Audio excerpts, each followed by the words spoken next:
Muy buenas, ¿qué tal? Bienvenidos y bienvenidas a Café Luso, el podcast de Talento Luso, la casa del fútbol portugués. 20º programa de esta segunda temporada, esta temporada 22-23. Vamos hoy a hablar de ese tema principal que ya lo anuncié la semana pasada, de diferentes historias, anécdotas, cosas bastante peculiares, otras algo más conocidas a lo largo de la historia del fútbol portugués en relación con las competiciones europeas. Pero antes vamos a hablar un poquito de actualidad.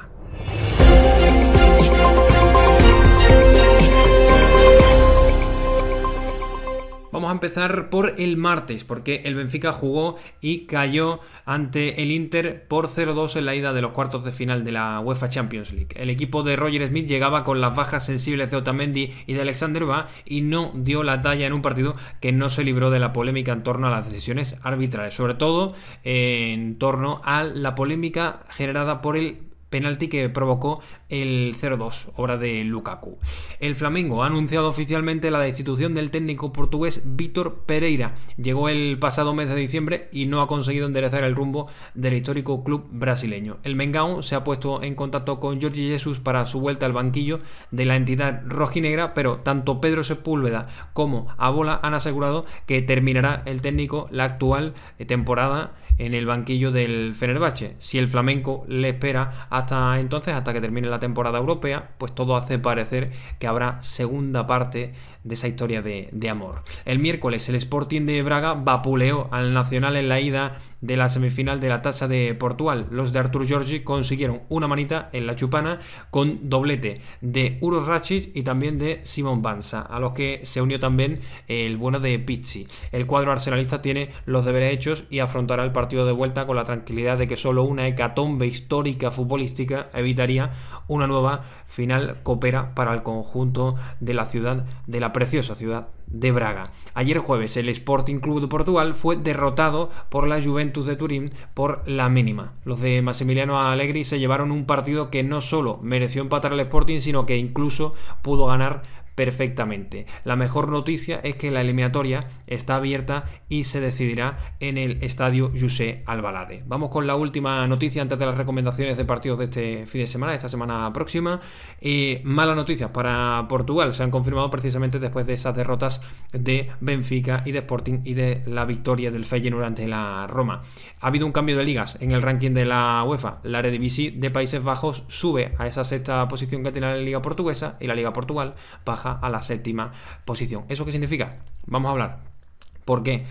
Y a partir de la temporada 2023-2024, es decir, dentro de 2 temporadas, la Eredivisie tendrá 3 plazas para la Champions y la Liga Portugal, pasará a tener tan solo 2. Una directa y otra indirecta. Además de esto de Champions, va a tener Portugal 2 para Europa League y 1 para Conference League. Estas son las plazas que va a tener Portugal, pero ¿cómo van a conseguir clasificarse los equipos? Bueno, los repaso muy rápidamente. Para Champions va el campeón de Liga, es decir, el primero que va directo, va a fase de grupos, y el segundo clasificado va a la ronda previa para clasificarse y tendrá que eliminar a algún adversario para llegar a fase de grupos. A la Europa League, ¿quién va? Por un lado, el campeón de la Taça, que va directo, a no ser que ese campeón de la Taça ya vaya vía Liga a Champions. En ese caso se movería todo un puesto hacia atrás, ¿no? Porque el tercero clasificado vía Liga iría pero a la ronda previa. Esto quiere decir que si el campeón de la Taça queda primero o segundo o queda tercero, sería entonces el cuarto el que iría a esa ronda previa.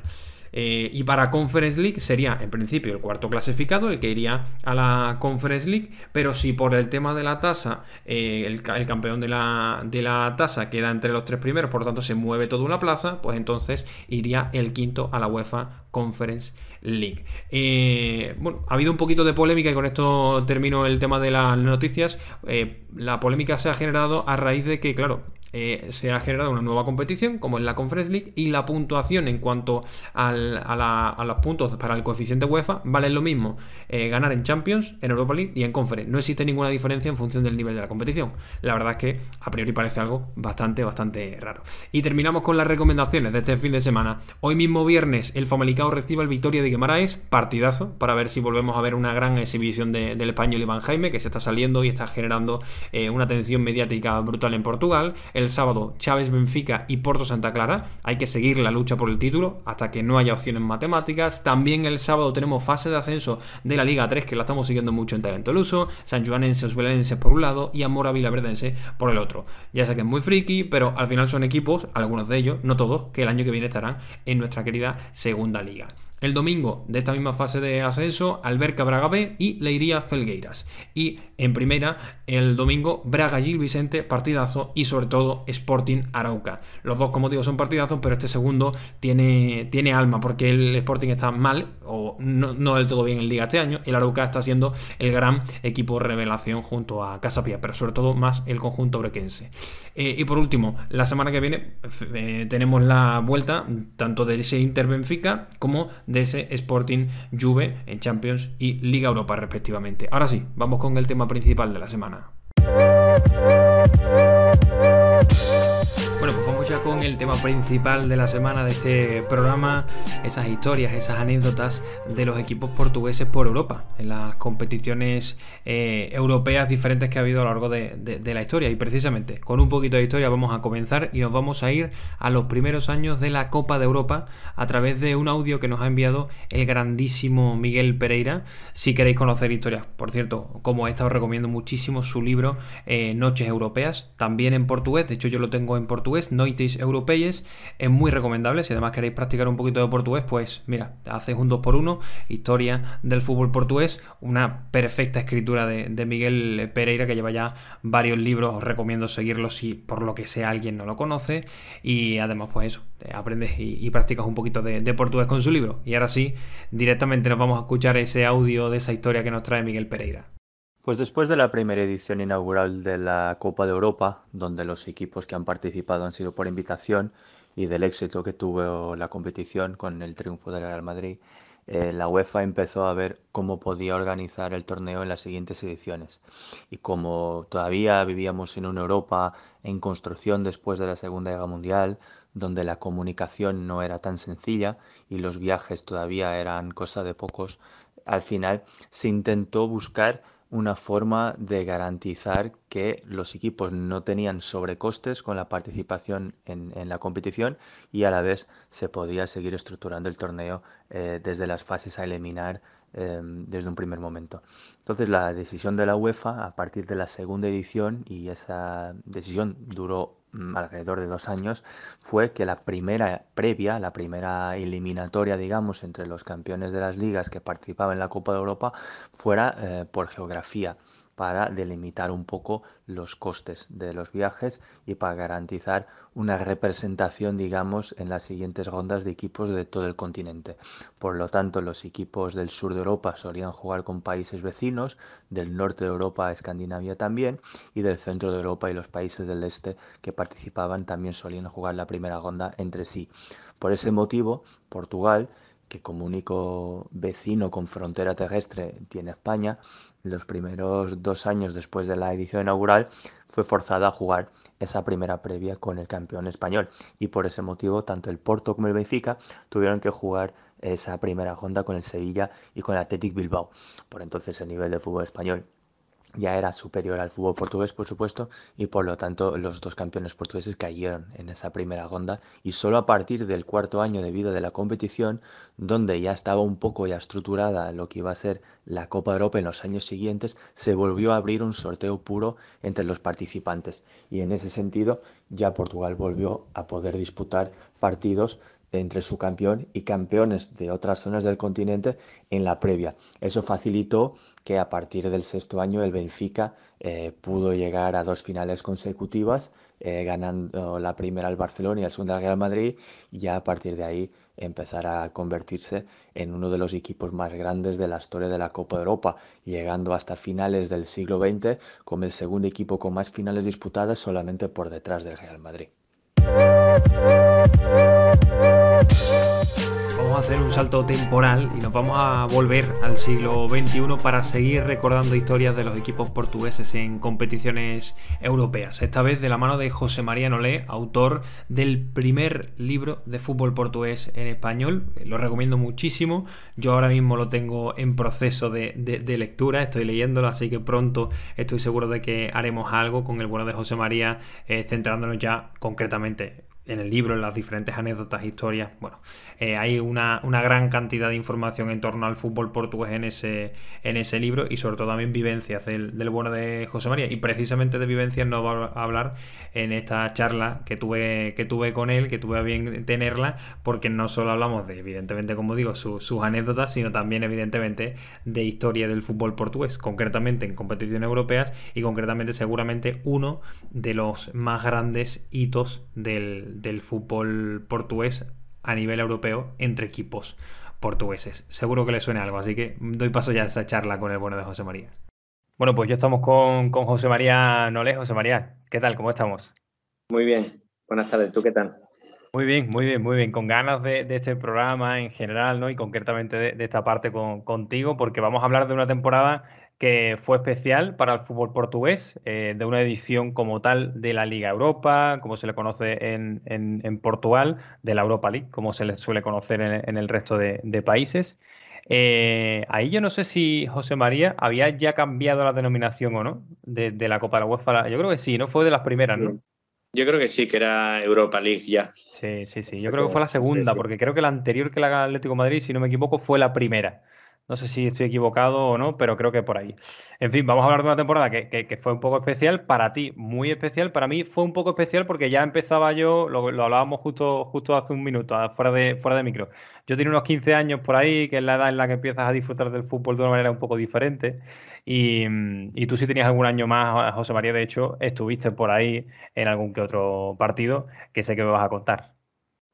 Sí, vamos, de hecho, yo ya estaba ya muy metido en lo que era el fútbol de Portugal y en esta edición, claro, veo tanto al Sevilla perder contra el Braga primero en el playoff de la Champions como con Porto, ya en una eliminatoria de Europa League. Entonces lo pude vivir desde la desilusión, por un lado, pero bueno, fue una temporada en el que el fútbol portugués pues deslumbra en esta competición. Estoy mirando por aquí resultados, porque lo comentábamos, que ese año el Porto en la fase eliminatoria, digamos, en octavos, cuartos y demás, hace más de una goleada, ¿eh? Veo por aquí que, claro, tengo que tirar de un poco de mirar datos porque de memoria no tengo tanta. Le gana 5-1, 2-5 al Spartak de Moscú en cuartos, y en semifinal le mete un 5-1 al Villarreal en la ida, en el Estadio do Dragão. Ya después pierde la vuelta 3-2, pero le vale para pasar. Centrándonos un poco primero en el tema del Porto, el rendimiento brutal hasta la final. Después en la final gana justo, pero brutal, ¿no? ¿Cómo lo recuerdas un poco esa temporada europea del Porto?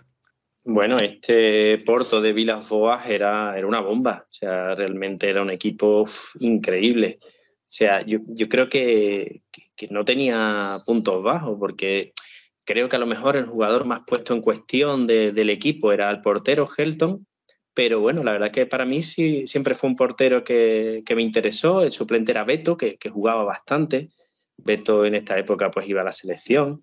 Y bueno, era un equipo, ahora que hay una palabra que se utiliza mucho, ¿no? El prime, ¿no? Pues era el prime de James, fíjate, Otamendi, hace 10 o 12 años. Pues imagínate la bomba que era Otamendi, que entonces jugaba de central, jugaba de lateral, Hulk, Moutinho, Guarín, que Guarín era una auténtica máquina, y un equipo que jugaba muy bien, que era un entrenador que rompía Vilas-Boas y que era una auténtica maravilla. Y ya no solo Porto, o sea, que es verdad que hubo pues partidos, recuerdo la semifinal contra el Villarreal, que ahí ya se estaba esperando mucho de que por fin podía llegar un título para Villarreal después de años haciéndolo bien.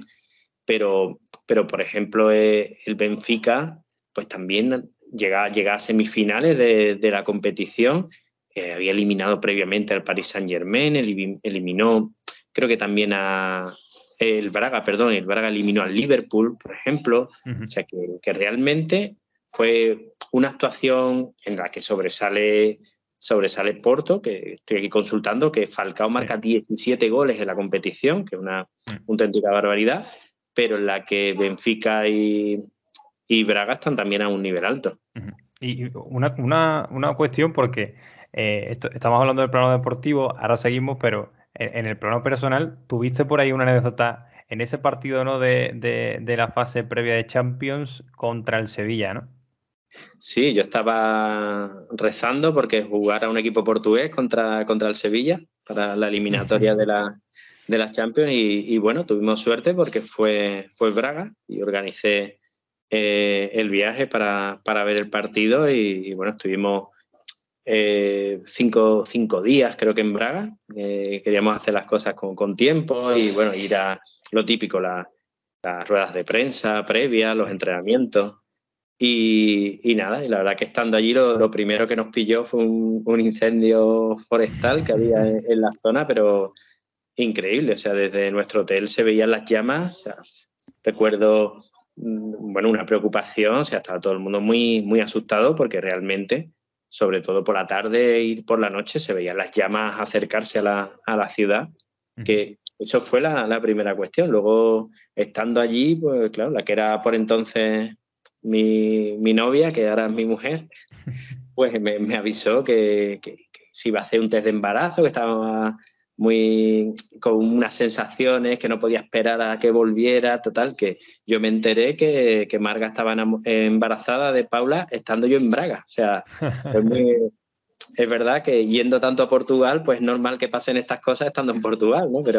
Pero recuerdo del tiempo, además otra época, no teníamos WhatsApp, no estaba con el móvil en la mano en el balcón viendo las llamas acercarse al hotel y esperando a que me llamara Marga para decirme si sí o si no. Ya, claro, fue muy contento, fuimos a celebrarlo con mi amigo David, con los amigos que nos habíamos hecho allí en una peña de Benfica, que estaba muy cercana al hotel. Entonces terminé celebrándolo con unos desconocidos y se me olvidó el tema del incendio. Luego ya a la mañana siguiente, cuando me levanté, digo, Dios mío, las llamas ¿a dónde están? Pero bueno, había cambiado el viento y no solo me había olvidado yo, se había olvidado todo el mundo. Entonces, una temporada y una eliminatoria que tengo súper súper presente, claro. Y es muy curioso, ¿eh? O sea, no me quiero extender porque ya lo has dicho todo. Te olvidaste de las llamas, ¿no? Y de repente, oye, que tengo las llamas en la cara, pero me digo que estoy de fiesta, ¿no? Oye, y esa final, la final como tal, ¿la recuerdas bien ese partido, Sí. esa exhibición de Falcao? Verdad que teniendo en cuenta, es verdad que se esperaba mucho una final Porto-Benfica.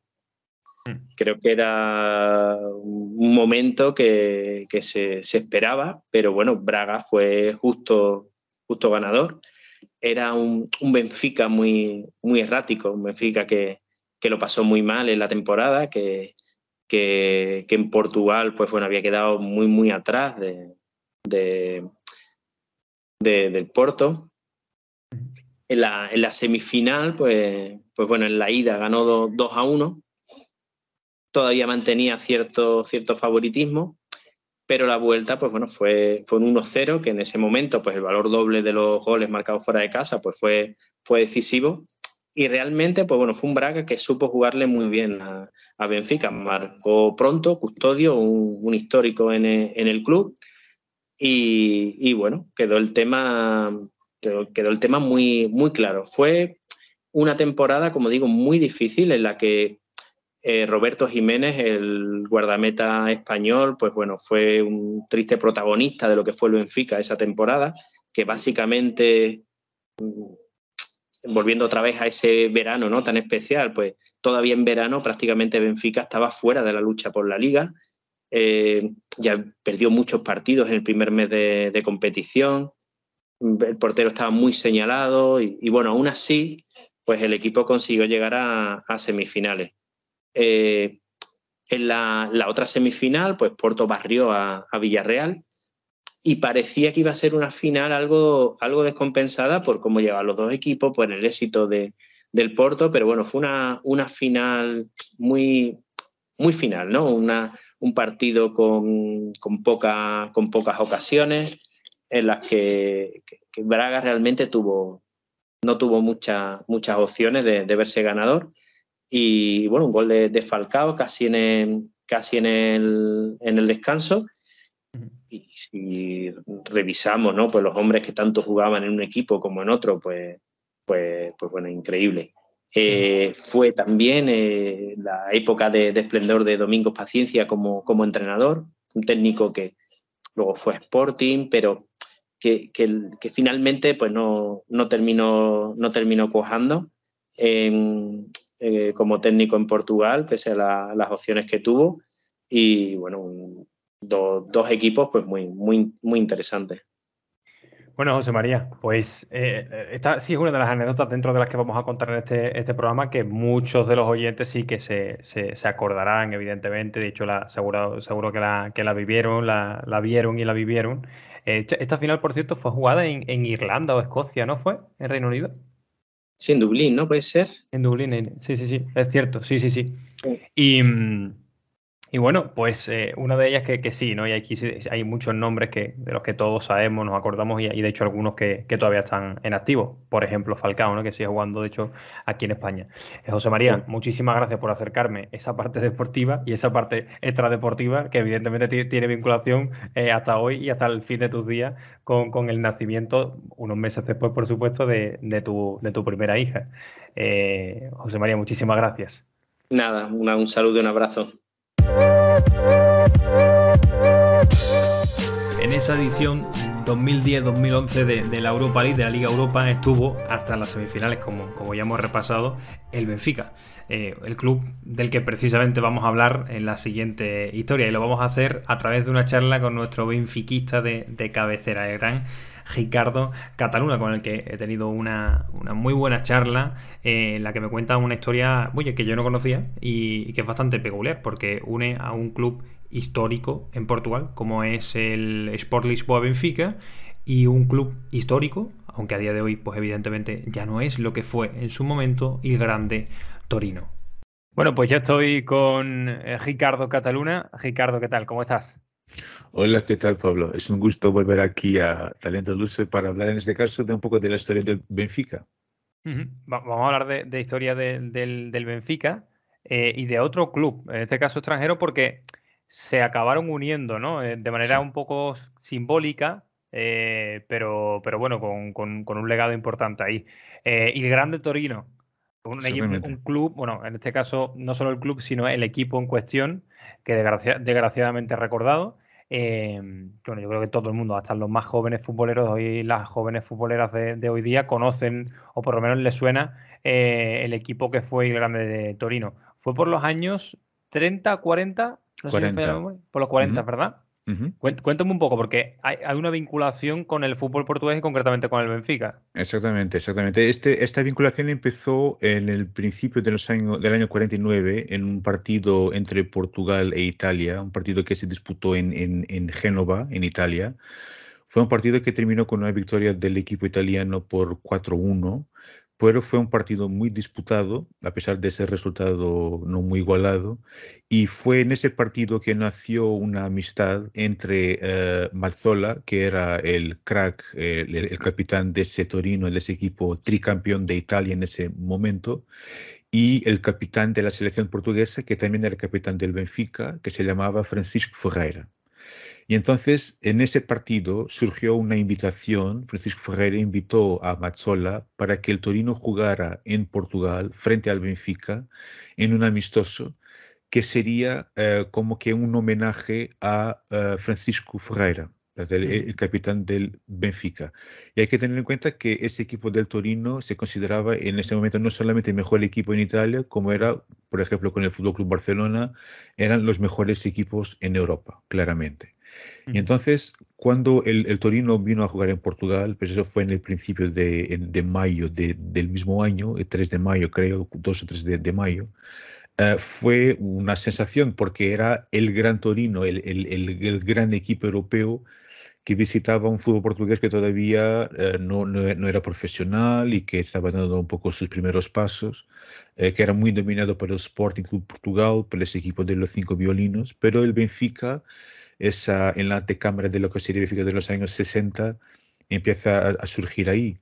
Y entonces hay realmente ese partido, un partido que se disputa en el Estadio Nacional do Jamor, por tanto, el Estadio Nacional de Portugal, donde todavía hoy se juega, o de vez en cuando se juega la final de la Copa de Portugal, y partido ese que termina con victoria del Benfica por 4-3, en una tarde increíble y después con mucha gente en el estadio. Y por la noche hay una cena entre los dos equipos en un hotel de Lisboa y ellos han concretado una fecha para que hubiera un partido en Italia, pero en este caso sería el Benfica que visitaría el Torino para jugar ahí un partido, un amistoso. Sería un poco una revancha por esa derrota. Los italianos no esperaban perder, pero fue lo que pasó. Y bueno, y después, el día siguiente, en el regreso a Italia, ocurre entonces ese accidente trágico. El avión embate contra la Basílica de Superga, perdón, ya muy cerca de la ciudad de Turín, y mueren creo que 18 jugadores, entrenadores, 2 periodistas, bueno, muere toda la gente que está ahí, excepto los jugadores que por lesión o por otros motivos se han quedado en Turín. Por lo tanto, fue un club eh, bueno, perdió su gran referencia, su identidad, y es un equipo que estaba disputando ese tetracampeonato, por lo tanto sería tetracampeón. Y la verdad es que acabó siendo tetracampeón porque ha jugado con los juveniles o con la formación, la cantera del club. Y los otros clubes italianos, por una cuestión de igualdad, creo que también han jugado con sus formaciones para que la disputa fuera más igualada, digamos. Pero y claro que esto generó mucha conmoción en el mundo de fútbol e incluso en Portugal. Y entonces, por ejemplo, hubo cosas, y creo que empezó desde luego una relación muy cercana entre los dos clubes. Y entonces, por ejemplo, la reacción la reacción popular a la tragedia fue tan abrumadora, especialmente cerca de la Embajada de Italia en Lisboa, y con mucha gente que quería rendir un homenaje al equipo y que había estado ahí. E incluso hubo muchos socios del Benfica que se han convertido en socios del Torino para ayudar al club, ¿sabe? Como una forma de demostrar ese reconocimiento. Y después hay una historia muy, muy curiosa, que es la prensa italiana se queda muy sorprendida con las expresiones de dolor en el mundo del fútbol y especialmente en Portugal. Por ejemplo, había registros de fotografías de Francisco Ferreira, el hombre que había hecho la invitación, que estaba visiblemente prostrado, estaba tristísimo y se sentía siempre muy culpable. Y hubo un dato que me parece muy interesante, y tengo que ver aquí en mis apuntes, Pablo, para ver si no me equivoco. Pero el presidente de Benfica recibe una notable carta del encargado de negocios de Italia, Luigi Sabetta, en la que expresa su incredulidad y su pesar. En el documento, Sabetta subraya el hecho de que el Torino había dejado su testamento deportivo de juventud y camaradería en el partido contra el Benfica, cuyo bello equipo califica de depositario de ese testamento. Entonces, lo que he leído estaba en una revista dedicada al Benfica, pero esto está documentado y me parece que empieza aquí una relación que más que de admiración y de amistad, yo diría que es incluso una relación fraternal, en el sentido que, por ejemplo, cuando Benfica juega en Turín, un aficionado del Benfica sabe que es obligatorio visitar a la Basílica de Superga, donde hay ahí monumentos de homenaje a ese equipo del Torino. De hecho, Ricardo, en esta fase de grupos de la Champions se disputó un Benfica Juve. Yo, sin conocer esta historia, no estuve pendiente en su momento, pero imagino que aficionados que volaron hacia Turín hicieron esa visita casi protocolaria. Y Exactamente. eso en cuanto a lo que es el legado de la vinculación de clubes, pero los clubes a día de hoy, ¿sabes si realmente tienen un contacto directo, una vinculación directa? No, tienen relaciones fantásticas, las han tenido a lo largo de las décadas, porque fue algo que dejó una huella tan increíble, tanto en la historia del Benfica como en la del Torino, sobre todo del Torino, claro, que aún hoy existe esta relación. Por ejemplo, hace muy pocos años el Torino fue el equipo invitado para jugar la Copa Eusebio, que es una copa de pretemporada, por ejemplo. Y este año realmente, esta temporada, cuando jugamos frente a la Juventus en Turín, claro que la dirección del Benfica que estaba ahí visitó a la Basílica y por lo tanto esa relación que se mantiene viva y sigue siendo muy fraternal. Pues Ricardo, nos vamos a quedar con esa historia. La verdad es que me deja con ganas de saber más, pero lo dejamos el tema un poco apartado porque quizá algún día lo Ajá. volvamos a tocar e incluso lo toquemos de manera más intensa, intentando contactar con gente también de Italia que nos pueda poner un poco esa perspectiva italiana. Pero oye, una historia más que interesante, en este caso no de competiciones europeas, como son las demás, pero sí de vinculación de un equipo portugués, en este caso no viajando por Europa, porque no llegó a viajar desgraciadamente, Ujú. pero sí en esa vinculación, ¿no? con un equipo, en este caso, italiano. No, pero tiene que una parte europea, perdóname Pablo Sí, por sí, sí, no, claro. interrumpirte, pero tiene acaba por tener una vinculación porque aquí hay un lado un poco místico o metafísico, si prefieres, porque la verdad que esta historia de Benfica ser el depositario de este testamento deportivo, digamos. Cierto, me encanta que hayas hecho este apunte, porque es verdad que esa parte del legado, que es lo que vas a decir, y te Ajá. dejo, sí que tiene esa grandísima vinculación por lo que viene, nada, menos de 2 décadas después, ¿no? Exacto. No, y que viene incluso antes, porque Benfica, el año siguiente, por tanto, en 1950, el Benfica juega una competición que no era oficial, que era la Copa Latina, que reunía equipos de Portugal, España, Francia e Italia. Y el Benfica, que no era exactamente el favorito, ganó esa competición un año después de esta tragedia de Superga. Es decir, por lo tanto, es un poco como si fuera realmente ese testimonio se manifestó de una forma muy evidente en un equipo que no era exactamente todavía una referencia en Europa del fútbol, pero en 1950 gana esta Copa Latina en 2 partidos frente al Burdeos, en un partido que termina 3-3 tras prórroga, y después, como no había tanda de penaltis, han repetido el partido una semana después. Y atención que el partido fue en el mismo estadio en que el Benfica jugó frente al Turino, Estadio Nacional. ¿Ves cómo está Sí, todo? sí, sí.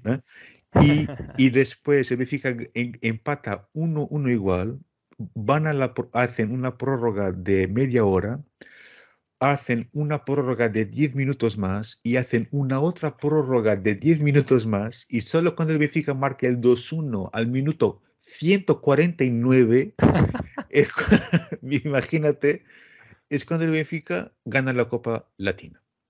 Madre mía. ¿Vale? Bueno, fútbol, historia e incluso algo ya místico, ¿no? De esta relación de clubes, este legado, que es verdad que se constata en el momento en el que justo un año después, y además ese legado, evidentemente, que el Benfica ya estaba asentando bien las bases de lo que iba a ser un proyecto, a día de hoy ya que ha hecho historia en el mundo del fútbol, pero eso, poco después pues ya estaría ganando Copas de Europa, que seguramente podría haber sido algo que en su momento podría haber hecho el Torino, habiendo tenido grandes Sin décadas, duda. si no hubiese pasado esa desgracia, porque ya no solo por el equipo que en ese momento era, sino por lo que podría haber seguido creciendo el club a raíz de los éxitos de ese equipo.